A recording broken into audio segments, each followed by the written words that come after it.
Сәлем балақай. Сәлеметсіз апай. Мен нөмірі 1 Алматы Қазақ мемлекеттік гуманитарлық педагогтық колледжінің 4-ші курс студенті Ералы қызы Мәдинамын. Ал бүгін қазақ тілі пәнінен қашықтықтан оқыту бойынша қосымша сабақ өтеміз. Бүгінгі сабағымыздың тақырыбы сөз таптары. Ал балақай, сөз таптары деген не екенін білесің бе? Иә апай. Айта ғой. Зат есім, сан есім, сын есім, етістік. Жалпы солар сөз таптарының ішіне кіреді екен, иә? Жақсы балақай. Ал бірінші тапсырмамызды қарайық. Бірінші тапсырма мәтінді тыңда. Ал балақай, мәтін бойынша бірнеше сұрақтарға жауап бере ғой. Жарайды.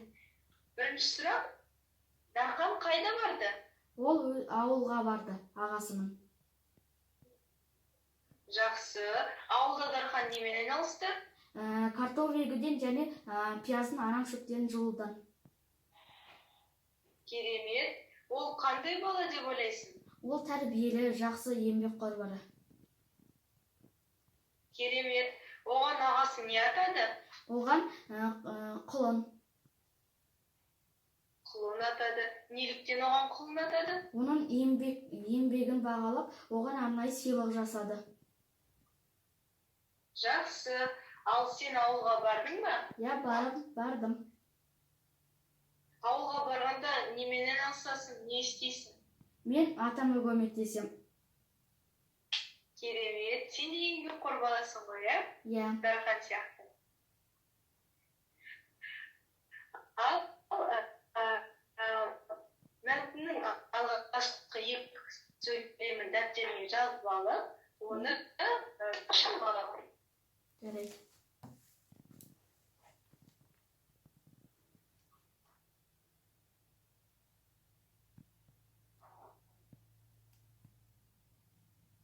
Апай, болды.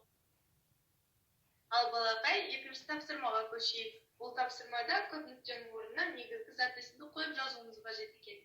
Ең бірінші сөз кезекші. Бұл сөздің түбірі Кезек.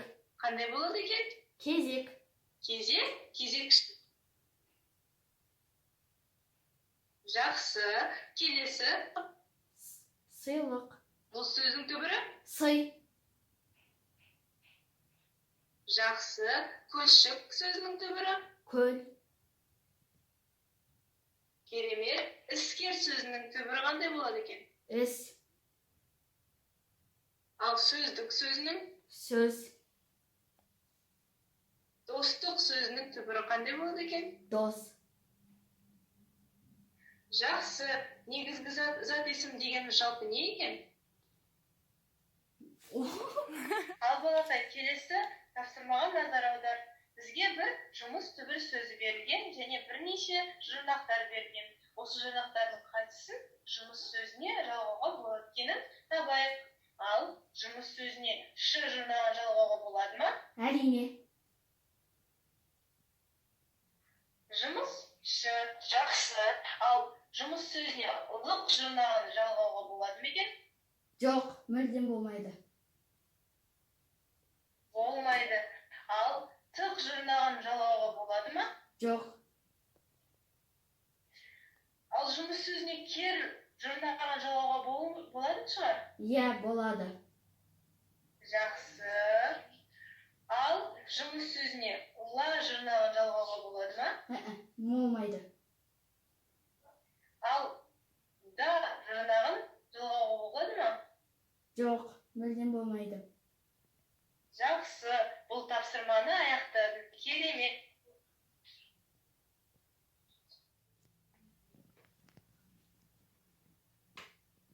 Ал балақай, мен бір ойын ойнағым келіп отыр. Шеңберде бір мақал мәтел жасырынған және сағат тілі бойынша екі әріптен қалдыра отырып оқысам, сол мақал мәтел шығады. Ал бірінші о әрпінен бастаймыз. О. Екі әріпті қалдырамыз. Мен және з әріпін қалдырамыз. Қ әріпі.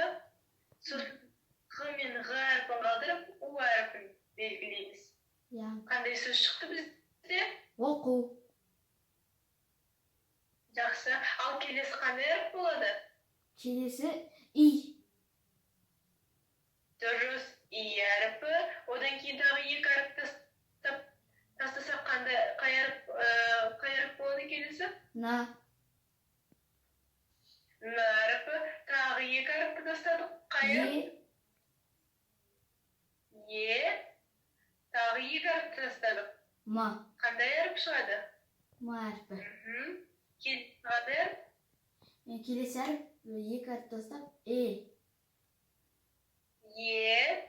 Сосын На. сол қандай сөз шықты? Ине. Инемен, е? Я. Келесі әріпті қайық. Келесі әріп бізде о. Қ. О ма? Қ. Дұрыс. Қ. Қ. Сосын келесі У о әрпі. әрібі екен. Апай, осы жерден тоқтата салайық па? Ал балақай, сонымен бізде қандай мақалма тіл шықты? Айта қойшы. Оқу инемен құдық қазғандай.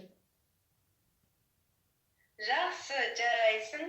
Ал енді бүгінге сабағымыз аяқталды. Сау бола ғой. Сау болыңыз. Сәлеметсіздер ма? Мен Сүйінбай атындағы номер 140 мектеп лицейдің 3 сынып оқушысы Жақан Серіктің анасымын.